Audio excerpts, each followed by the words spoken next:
A toda a comunidade de Deus, com a paz do Senhor. Estamos aqui pela infinita misericórdia de Deus. Irmãos, eu estava ouvindo o jovem, o auxiliar Flávio pregando aqui, Osana pregando, falando sobre a ignorância, que é falta de conhecimento, né? E eu estava analisando, quando um culto como esse acontece na localidade, é Deus chegando para mudar a história de alguém, para resgatar alguém, para salvar alguém, para curar alguém, para mudar a vida de alguém. Nós fazemos esse tipo de culto aqui com várias pessoas lá no Recife, em vários lugares, na Guabiraba, Macaxeira, Buriti, Córrego da Bica, Nova Descoberta. E nós fazemos esse culto aqui em vários lugares em Recife. E eu tenho observado os acontecimentos pós-culto. Estava se pregando lá em Brejo da Guabiraba e pregou-se em Brejo da Guabiraba e tinha 2 jovens assistindo ali o culto, e eles ficaram assistindo, e quando terminou o culto foi feito o convite para eles, se eles queriam aceitar Jesus, e eles disseram que não. Então daqui a pouco, quando o culto acaba, que vai sair dos irmãos, chegaram 2 homens em uma moto e baleou e matou aqueles 2 jovens. Veja bem, Deus segurou aqueles homens até a hora do convite. Vê bem, estávamos pregando ontem, fazendo esse culto aqui, lá no Alto Buriti, próximo à nossa igreja sede, em Recife. E essa semana, faz 4 dias que mataram uma pessoa lá próximo da igreja. Na hora que eu estava chegando daqui, eu cheguei daqui em Itapissuma, eu cheguei em casa. Aí, quando eu estava estacionando o carro, eu vi as pessoas correndo, teve as balas. E aí eu procurei me apressar em fechar a porta do carro para entrar, e quando eu observo, eles saem nas minhas costas assim, 5 jovens correndo, nas minhas costas assim, eu nem tinha visto, quando eu olhei, era eles correndo e fugindo, mataram outro jovem lá, né? E ontem estava lá pregando, disseram assim, a polícia chegou, né? Chegou os carros da polícia, pararam, ficaram fazendo lá por um momento lá, uma presença lá, escutando o culto. 2 carros da polícia, eles saíram, ficaram lá escutando a palavra, depois foram embora, e depois os pessoal disseram assim, ó, era tão bom que tivesse esse culto toda semana, porque fica uma paz tão grande, e parece que passa muitos dias sem acontecer nada ruim. Aí eu digo, é claro, porque Jesus chega, quando Jesus chega, aquela ação espiritual que age para roubar, para matar e para destruir, ela é expulsa. Entendeu? Não definitivamente, depois ela volta, mas é expulso daquele momento. Deus faz uma limpeza quando ele chega no local, né? Então, a gente já pregando em vários lugares, a gente vê o resultado de pessoas que dão testemunho para a gente, dizendo, olha, é muito bom quando vocês vêm pregar aqui, né? E eu fico feliz porque quando eu venho pregar, eu não venho falar de mim, eu falo de Jesus. Então eu quero convidar a amada igreja para estarmos de pé agora, nesse momento, e a gente lê um texto da palavra de Deus, que se encontra no livro de Marcos, o Evangelho escrito por Marcos, capítulo de número 5. O texto sagrado eu vou ler para ganhar tempo. 5:1 diz assim: E chegaram a outra margem do mar, a província dos Gadarenos, e saindo ele do barco, lhe saiu logo ao seu encontro dos sepulcros um homem com espírito imundo, o qual tinha a sua morada nos sepulcros, e nem ainda com cadeia o podia alguém prender, porque tendo sido muitas vezes preso com grilhões e cadeias, as cadeias foram por ele feitas em pedaços, e os grilhões em migalhas, e ninguém podia amansar ele. E andava sempre de dia e de noite, clamando pelos montes e pelos sepulcros, e ferindo-se com pedras. E quando viu Jesus ao longe, correu e adorou. E clamando com grande voz, disse: Que tenho eu contigo, Jesus, Filho do Deus Altíssimo? Conjuro-te, por Deus, que não me atormentes. Porque ele dizia: Sai deste homem, espírito imundo. Isso é Jesus falando. E Jesus perguntou a ele: qual é o teu nome? E lhe respondeu dizendo: Legião é o meu nome, porque somos muitos.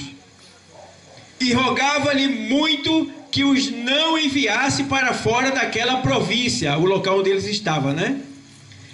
E andava ali pastando no monte uma grande manada de porcos.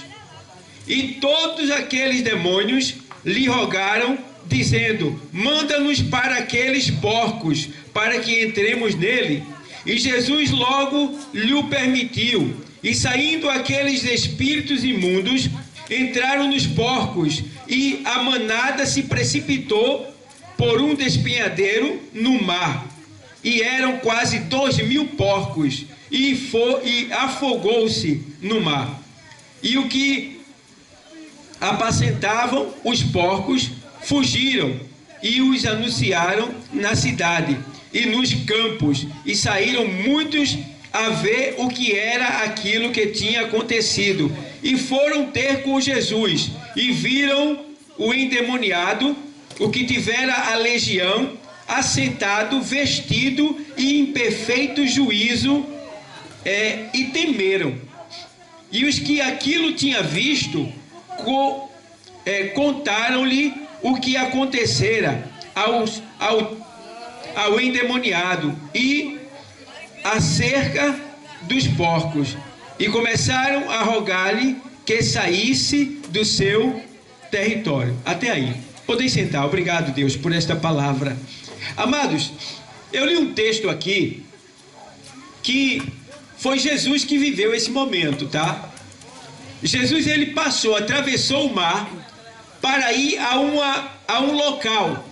Eu acho que era uma ilha, né? Mais ou menos parecido com a ilha. Jesus tinha que atravessar pelo mar para chegar nesse local. E ele foi com seus discípulos. E naquele local existia um homem que ele morava dentro dos sepulcros, do cemitério daquele local. Ele morava dentro dos túmulos, né? E ele comia carniça, comia restos de cadáveres, e quando não tinha nada para comer, ele cortava seu próprio pulso, cortava o seu braço, a sua perna, e chupava, tomava o seu próprio sangue. Ele lascava a sua própria cabeça para derramar sangue e beber o próprio sangue. E aquele homem andava de dia e de noite gritando em alta voz, e ninguém poderia se aproximar daquela localidade, porque se alguém se aproximasse daquela localidade, ele matava a pessoa. Então ninguém se aproximava do lugar que ele estava. Então era uma angústia para aquele homem viver naquela vida endemoniado todo dia, sem ter ali uma família, porque a família não podia se aproximar dele, amigo não podia se aproximar dele, as seguranças, ninguém poderia se aproximar dele, porque quando chegou homens fortes e valentes e prenderam ele dentro de uma grade, ele quebrou a grade como se a grade fosse palito de fósforo. Pegaram ele e algemaram ele, e ele torou as algemas de ferro como se fosse linha queimada. Então nada conseguia prender aquele homem, porque aquele homem tinha uma força sobrenatural descomunal. Ninguém entendia aquilo.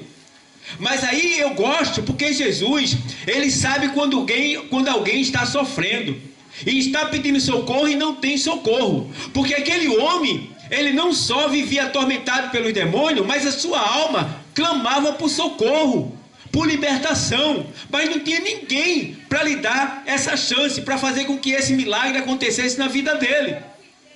Então o que acontece? Jesus, que sabe de todas as coisas, ele sentiu que naquela ilha, naquele local, existia alguém que se encontrasse com Jesus, a sua vida iria mudar. Essa pessoa iria clamar a Jesus e Jesus iria lhe libertar. E foi o que aconteceu. Jesus foi, passou de barco, chegou na ilha. Diz o texto aqui, que quando Jesus ele pisa na terra, porque sai do barco, que ele sai de dentro do mar, que ele pisa na terra, esse endemoniado, ele viu Jesus de longe e ele correu ao encontro de Jesus. Glória a Deus. Ele correu ao encontro de Jesus.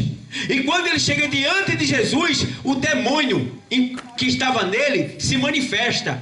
e derruba ele no chão. Quando o demônio derruba aquele homem que correu ao encontro de Jesus no chão, o demônio fala pela boca dele e diz assim: Jesus, o que é que nós temos contigo? O que é que tu vieste fazer aqui?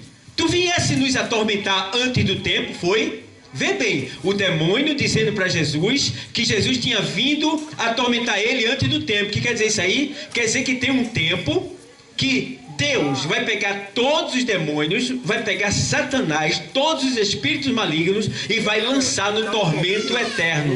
Então, quando Jesus chegou, o demônio pensava que Jesus tinha vindo atormentar eles. Mas Jesus não veio atormentar os demônios agora. Por quê? Porque ainda não chegou o tempo deles. Tem um tempo determinado para isso, que é no dia do juízo final. Agora, naquele momento, Jesus veio para libertar aquele homem. E quando aquele homem está de joelho no chão, o demônio fala para Jesus: tu vieste nos atormentar antes do tempo, foi? Aí o Senhor Jesus vai, olha para aquele demoniado e diz assim: como é o teu nome? Não é que Jesus não sabia como era o nome daquele demônio que estava tomando aquele homem. Jesus sabia. Mas Jesus perguntou aquilo ali para que hoje, aqui, nesse lugar, em Itapissuma, nessa comunidade, a gente soubesse quem era que estava dentro daquele homem, provocando aquela destruição na vida dele.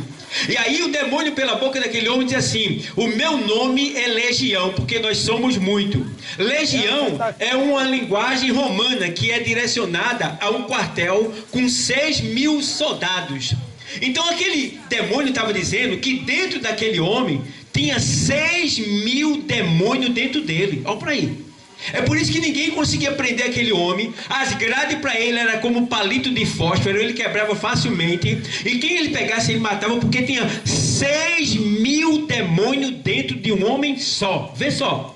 Aí Jesus perguntou o nome dele para que ele dissesse, hoje aqui a gente soubesse que dentro de uma pessoa é possível ter diversos tipos de demônio dentro daquela pessoa. Veja bem.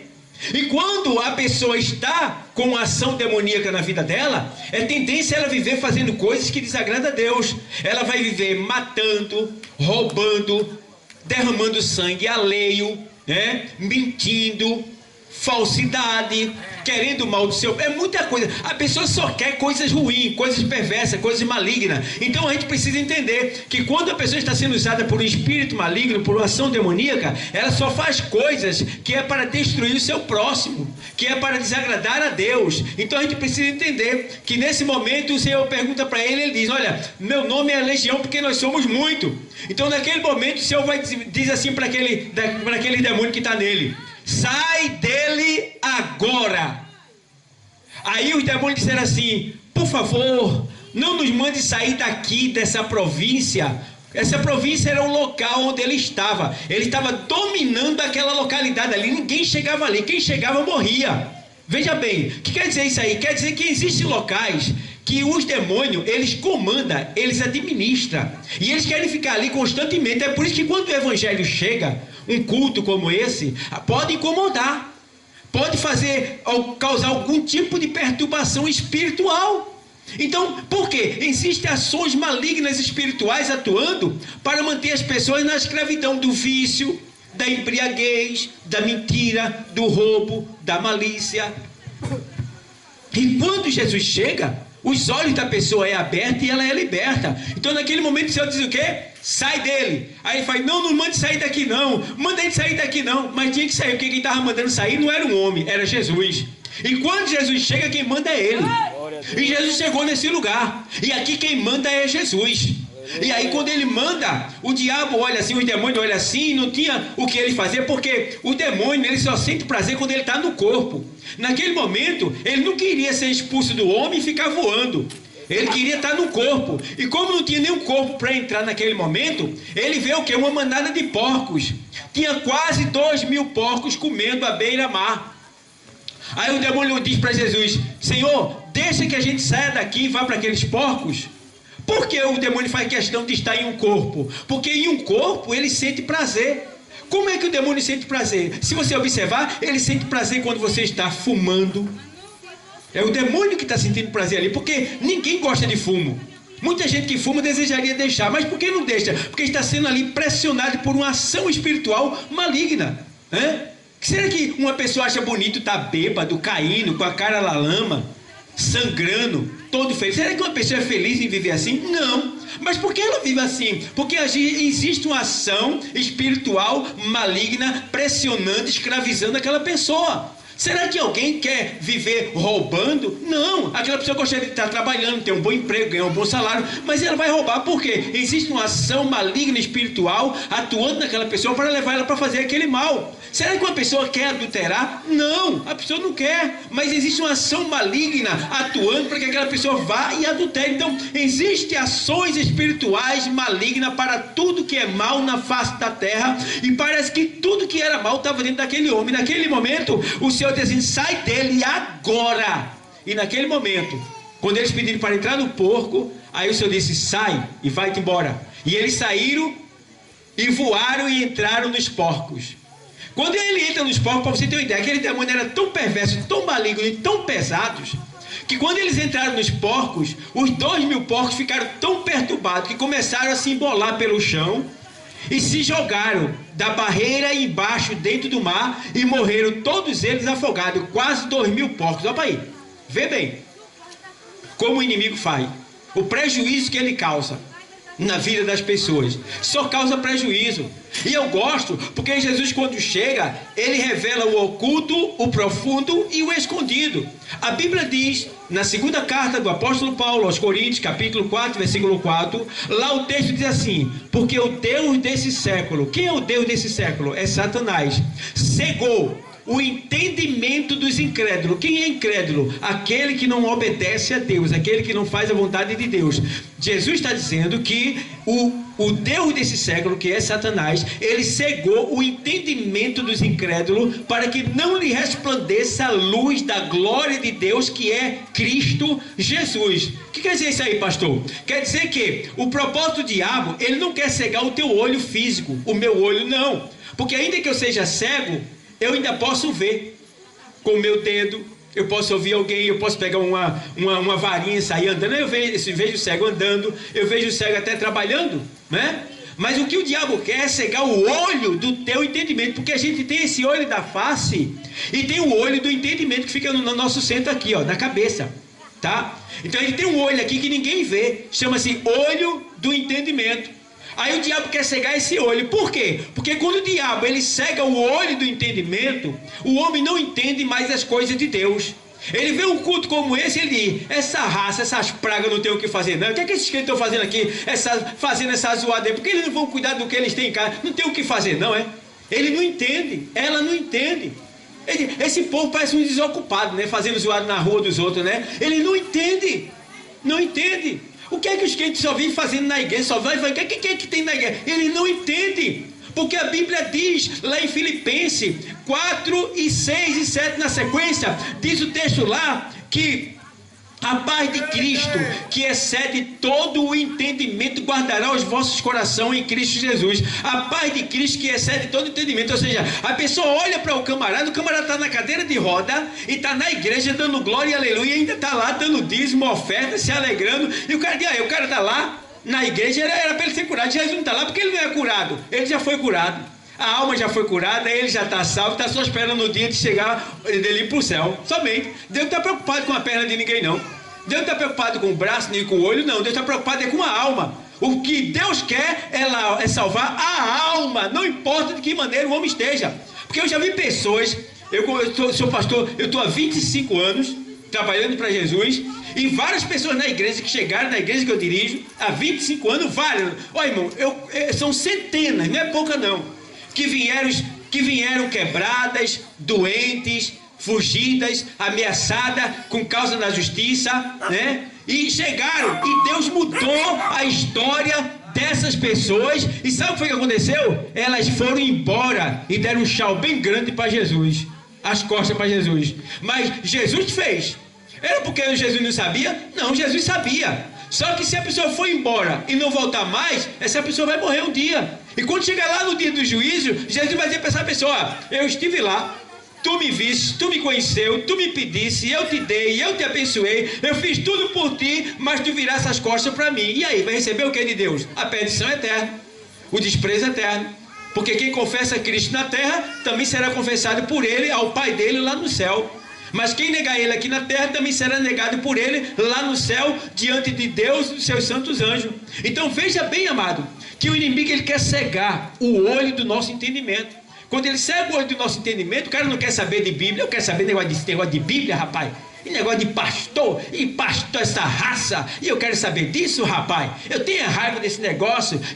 Isso aí é história, isso é mentira, isso é conversa, a Bíblia está errada. Ele começa a não entender as coisas de Deus. Por quê? Porque Satanás, ele já acertou o olho do entendimento daquela pessoa, e ela não gosta de igreja, não gosta de crente, não gosta desses cultos, não gosta de nada. Por quê? Ela precisa de uma cura espiritual. Ela precisa que Jesus chegue e revele o que está oculto no profundo e no escondido, para que ela entenda, e assim esse olho do entendimento dela seja curado, e ele aí aceite Jesus e mude de vida.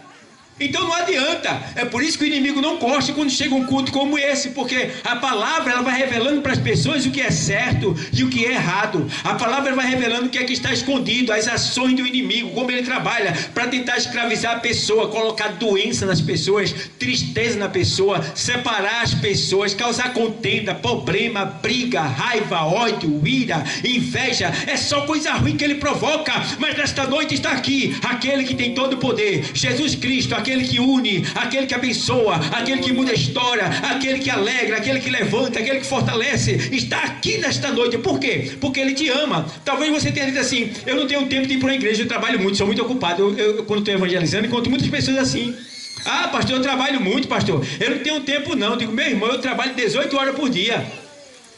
Eu comecei a trabalhar ontem de meia-noite. Veja bem, larguei de 7, larguei de 10 na igreja, larguei de 10 horas na igreja, e comecei de meia-noite no meu trabalho, na Ceasa. Aí vim trabalhar o dia todinho. Quando foi agora de noite, eu vim me embora para cá. Eu trabalho 18 horas por dia, para não ser pesado a ninguém. Eu e a minha esposa, 18 horas. Começo de 3 horas da manhã, eu começo. Pego meu carro, vou para a Ceasa, volto, começo a vender as coisas.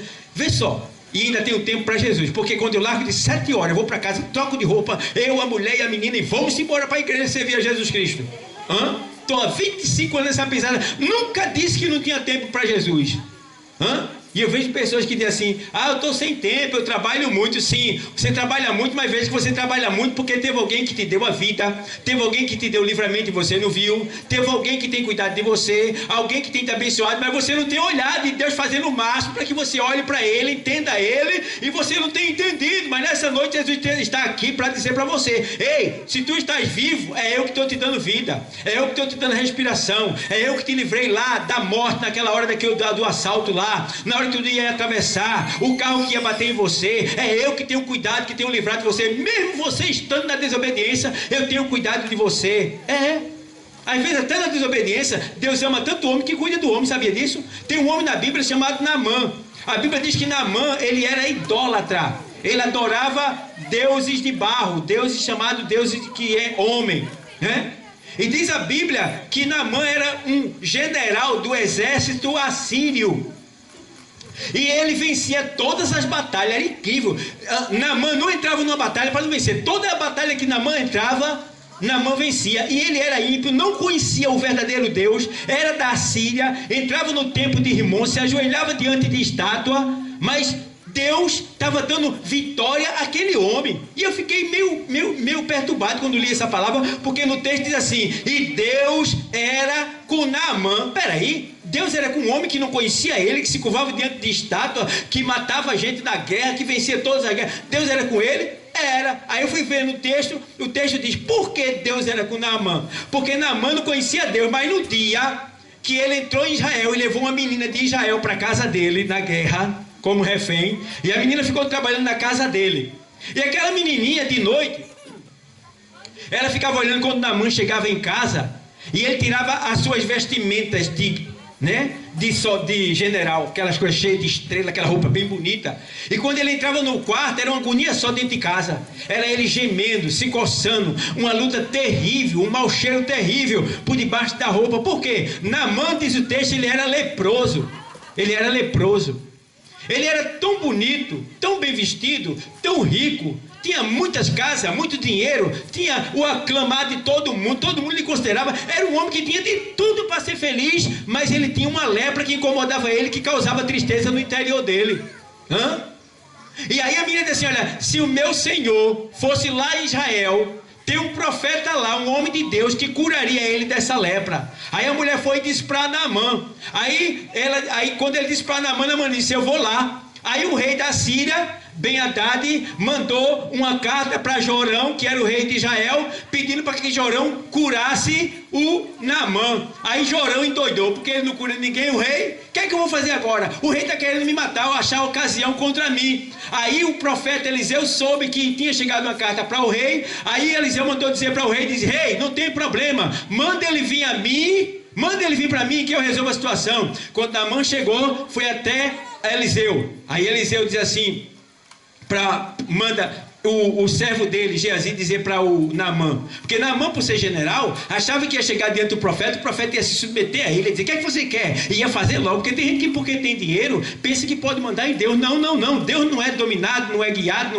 não é movido por dinheiro, não. Deus é movido pela fé, porque sem fé é impossível agradar a Deus. Diz o texto que, quando ele chega lá, o profeta não quis nem falar com ele, mandou um recado: diga para ele que mergulhe no Jordão, 7 mergulhos. Ele ficou furioso, porque ele disse: rapaz, ele não saiu nem para me atender. Eu pensei que eu ia chegar aqui, ele ia sair e ia me atender, ia me curar, mas ele não deu a mínima para mim. Peraí, rapaz, então mandou eu mergulhar nesse rio sujo, que era inverno. O rio sujo desse, na minha terra tem um monte de rio cristalino que parece uma piscina, e ele mandou eu mergulhar nesse rio. Vou mergulhar não. Ficou bravo, o orgulho, né, irmão? Tem gente que é soberbo. Deus mandou fazer assim, mas ele diz que não é assim. Mas se Deus mandou, tem que ser do jeito que Deus mandou, não pode ser do seu jeito. Ah, mas eu não gosto disso. Mas Deus quer assim. Não é do jeito que você quer, é do jeito que Ele quer. E se você não fizer, quem vai perder é você, não é Deus. E aí, quem vai perder é você. E aí, ele vai embora. Aí o empregado dele diz assim: Senhor, se ele te mandasse fazer outra coisa, tu não faria? Mergulha, vê se acontece. E ele foi e mergulhou, mesmo resmungando, e mergulhou. Deu 7 mergulhos, ficou curado, levantou, voltou para agradecer ao profeta, queria pagar o profeta disse: de jeito nenhum, eu não quero nada teu, pode ir embora. Ele disse: fala o seguinte, já que tu não quer nada meu, me dá aí 2 sacos aí, né, de terra daqui de Israel. Eu quero levar saco de terra. Já que eu não posso estar aqui na minha terra onde eu estou, todo dia quando eu me levantar, eu vou me levantar e vou meter a cara nessa terra para agradecer o Deus que fez essa terra, a terra de Israel, por ter me curado. Olha para aí, vê o reconhecimento do homem. E dali por diante, aquele homem, o general Naamã, se tornou-se fiel a Deus e nunca mais deixou Deus, e foi um exemplo onde ele vivia lá na nação dele. Por quê? Porque antes ele não conhecia. É por isso que Deus era com ele, mesmo ele estando no mundo, na desobediência. Mas Deus estava dando livramento a ele, porque Deus sabia que ele estava no erro, porque ele não conhecia Deus. Mas no dia que ele conhecesse Deus, ele nunca mais iria deixar Deus. Foi o que aconteceu. Então a gente precisa realmente se encontrar com Deus para que a nossa vida possa mudar. E só um culto como esse, que traz a palavra de Deus, é que pode mudar a nossa história. Então sim, que escuta a palavra de Deus. É, isso mesmo. Aí vê bem, o que acontece, pessoal? Aqui em Marcos, o Senhor agora manda ele sair.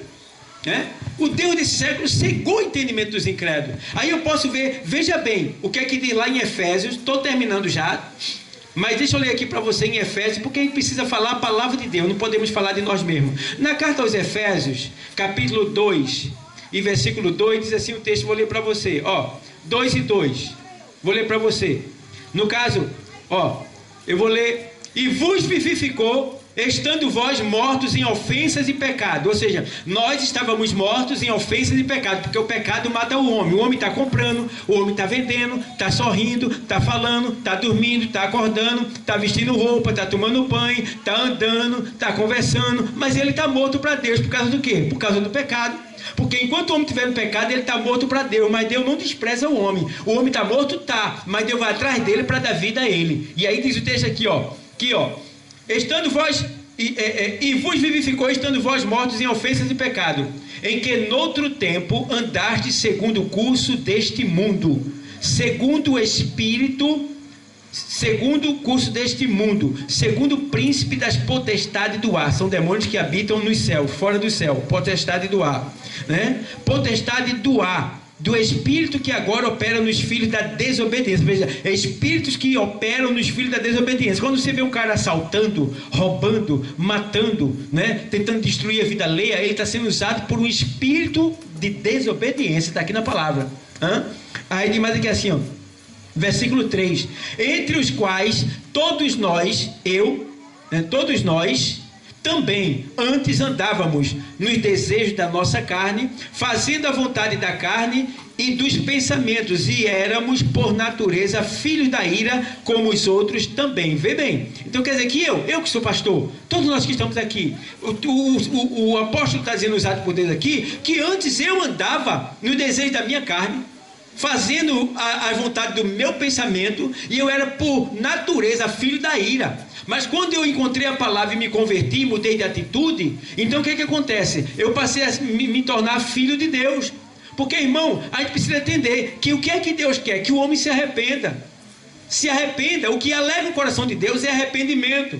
O camarada estava reclamando, dizendo assim, ó, o cara roubava, matava, se prostituía, adulterava, pintava saceiro, agora diz que aceitou Jesus, está indo para a igreja, agora só vive pregando por aí com a Bíblia e vem dizer que é salvo e que nada. Peraí, vamos lá, vamos conversar. Peraí, ele disse que se arrependeu, mas não se arrependeu não. Opa, vamos lá, vamos conversar. Ele fazia o quê? Ele roubava? Roubava. Está roubando ainda? Não. Ele matava? Matava. Está matando ainda? Não. Ele se prostituía? Sim. Está fazendo ainda? Não. Ele se drogava? Sim. Está fazendo ainda? Não. O que é que ele está fazendo? O que é que ele está fazendo mais? Ele agora está pregando o evangelho. O que é que você quer mais? Qual é a prova que você quer que essa pessoa mudou de vida, se arrependeu e agora ela é salva em Cristo Jesus? E o que é que impede você também de ser salvo? Você pode ser salvo também. A salvação é para todo mundo. A salvação não é para crente não, a salvação é para quem se arrepende. Então quem se arrepende e aceita Jesus como Salvador, se torna filho de Deus e é salvo, é só zelar pela salvação. Então é isso que Deus quer. Então tem pessoas que preferem que o cara, em vez de o camarada estar com a Bíblia ali, em vez de dizer, oh, que coisa boa, graças a Deus que aquele marginal, aquele ladrão, aquele infeliz, agora ele é crente, agora ele está fazendo a obra de Deus, deixou de assaltar, deixou de roubar, mas tem gente que fica com raiva. Então preferia que ele estivesse ali, então você prefere que ele esteja com um trabuco na mão, botando na sua cara e dizendo, passa o celular para cá, passa a carteira, o salário, e roubando a sua casa pela madrugada quando você não está. É isso que você quer que ele fique fazendo? Não é melhor ele com uma Bíblia, pregando a palavra, indo para a igreja, se santificando, fazendo o bem e ajudando o próximo? Não é melhor? Mas o olho do entendimento que está cego não deixa que a gente entenda, e por causa disso a gente perde muito. Mas que nesta noite cada um entenda que o Senhor, Ele é fiel nesse lugar e que Ele ama toda essa comunidade, Então, como está escrito aqui, ó, versículo 4 agora: mas Deus, que é riquíssimo em misericórdia. O que é misericórdia? É o compadecimento de Deus pela miséria humana. O homem não pode nada, sozinho também ele não pode nada, mas Deus ajuda o homem a voltar a ser o que agrada a Ele. Pelo seu muito amor com que nos amou, estando nós ainda mortos em ofensas e pecado, nos vivificou juntamente com Cristo. Pela graça sois salvos. Ou seja, a gente estava mortos em ofensas e pecado, mas pelo seu muito amor, Ele nos salvou, nos resgatou e nos fez agora ser seus filhos. Ah, pastor, mas eu também sou filho de Deus. Não, filho de Deus é todo aquele que recebe Jesus Cristo como Salvador, porque Jesus é o Filho unigênito de Deus. O que quer dizer unigênito? O único que Ele tem. E nós nos tornamos filhos de Deus através da aceitação a Cristo Jesus. Aí nós somos adotados por Deus. Enquanto a gente não aceitar Jesus, não somos filhos, nós somos criaturas de Deus. Então Deus quer receber você como filho. Deus quer mudar a tua história, te abençoar e mostrar que Ele te ama. Então, aonde está a primeira alma para Cristo? A primeira vida que quer aceitar Jesus não paga nada, é de graça, tá bom? Você chegar aqui, não vai se ajoelhar aqui, a gente vai orar por você, tá bom? Então a hora é essa, olha, aproveita a oportunidade. Foi Deus que marcou esse encontro com você. Deus quer você, não é à toa que aonde você está, você vê algo de Deus, você sente aquela vontade, mas algo te prende, algo te impede, algo não deixa. Você tem vontade de ir à igreja, mas não consegue chegar lá. Às vezes você sonha pela madrugada, você tem pensamentos, então você tem tido já um sinal de que Deus quer você, mas você fica se segurando. E até agora, o que foi que você ganhou com isso? Só tem perdido, quando você poderia enriquecer, poderia mudar de vida, viver uma vida de verdadeira alegria, porque, irmão, a gente é cristão, a gente tem problema, mas Jesus, ele resolve todos os nossos problemas. Então, nessa noite, cadê a primeira vida? Venha, tenha coragem, não paga nada, é de graça, não dói nada, vem. Deus quer mudar a tua história. Deus quer mostrar para aqueles que não te dão valor, que te abandonaram, que te decepcionaram, que não te valoriza, que você pode ser diferente, que você pode ser feliz. Cadê a primeira vida? Vem cá, cadê? Vamos hoje? Vamos hoje? Vai ser agora? Então, eu agradeço a todos, tá bom? Em nome de Jesus Cristo. Quero agradecer a irmã Lena, que cedeu o espaço dela aqui. Quero agradecer também a essa vizinhança aqui, todos os vizinhos aqui, tá bom? A gente está aqui fazendo esse evento, mas com certeza Deus está aqui abençoando cada um de vocês que está ouvindo essa palavra, tá? O setor, essa comunidade que está sendo visitada pelo Espírito Santo de Deus. Eu não sei qual é o teu problema, aonde você está, eu não posso resolver também,